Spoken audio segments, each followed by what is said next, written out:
Boj proti zasvojenosti je po besedah Tine Jert izredno težaven, kompleksen in dolgotrajen proces.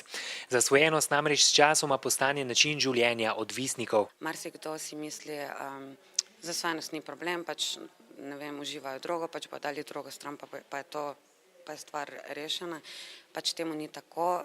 Uporabniki so vedno ali aktivni uživalci ali tisti občasni uživalci so stigmatizirani, niso v bistvu enako tretirani kot ostali, bodisi v zdravstvu, bodisi v šolstvu, bodisi ne vem, kjerkoli. Nevladne organizacije si v novem nacionalnem programu za področje prepovedanih drog želijo predvsem bolj strukturirano financiranje.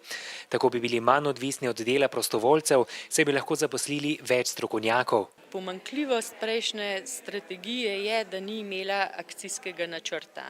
Torej na koncu tega piše zdaj pa akcijski načrt, ki ga potem v resnici nikoli ni bilo. Jože Hren je prepričan, da je bila izvedba stare strategije uspešna, saj se je na primer Slovenija po številu okuženih s HIV-om uvršča med države z najnižjim odstotkom. V Sloveniji je relativno velik problem uporaba hlapil med mladino.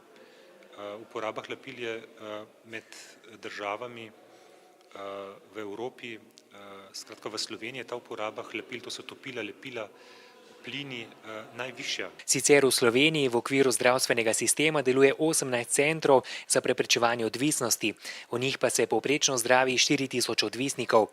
Za boj proti drogam je vlada lani namenila 8 milijonov evrov.